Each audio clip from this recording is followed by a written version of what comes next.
लौट के तुझको आना है, सुन ले कहता दीवाना है, जब तेरा दर्शन पाएंगे। શેનો પ્રોગ્રામ છે? વાહ,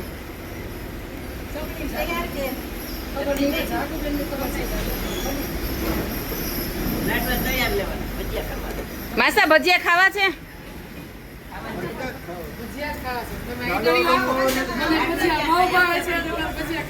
એવું છે એમ ને. આજે ગણપતિ વિસર્જન કર્યા બાદ અમે લોકો પાર્કિંગમાં અમારા જે પ્રોગ્રામ છે ભજીયાનો ને લાડુનો, તો બસ જો બધા લોકો બધી શાકભાજી ને બધું જે ધાણા ભાજી મેથી ને બધું સુધારવા માંડ્યા છે, લસણ ને બધું બધા ભેગા મળીને વાતોના ગપ્પાટા મારતા મારતા કામ પણ ચાલુ છે ને વાતો પણ ચાલુ છે. ચા પણ આવી ગઈ છે, બધાને ધરાડ ધરાડ મેં ચા પાઈ છે કે ચા પીવો મજા આવશે. અને અહીંયા બધા જો જેન્ટ્સ બેસી ગયા છે, એમને પણ ગ્રુપ બનાવીને બેઠા છે, વાતો કરતાં કરતાં મજા આવે છે. અને હવે અહીં ચાલુ થઈ ગયા છે ભજીયા. તો જો ભજીયા અમે લોકો બનાવી રહ્યા છીએ અને બાળકોને જમવા બેસાડી દીધા છે, કારણ કે બાળકોને ભૂખ લાગી ગઈ હતી.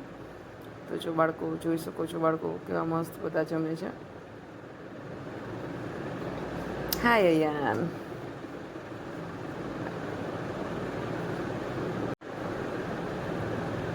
જો બાળકો જમી રહ્યા છે અને બાર જેન્ટ્સ બધા બેઠા છે.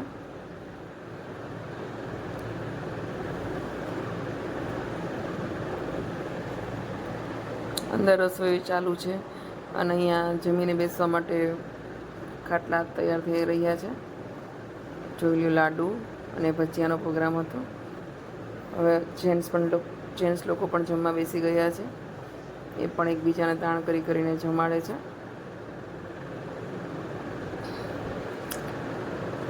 ગુજરાતમાં ભજીયા હોય, ટૂંકમાં સૌરાષ્ટ્ર, ગુજરાત કરતાં સૌરાષ્ટ્રમાં ભજીયા હોય એટલે કંઈ જોઈએ જ નહીં લોકોને. હાલતા ચાલતા ભજીયા ખાવાનું મન થાય. અને જો બસ અમે લોકો ભજીયા બનાવીએ છીએ, કોમેડી થતી થતી હસતા હસતા અમે લોકો ભજીયા બનાવીએ છીએ, વાતોના ગપ્પટા મારતા મારતા.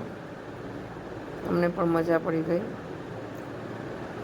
તો સારું, ચાલો આવી જાઓ તમે લોકો ભજીયા ખાવા.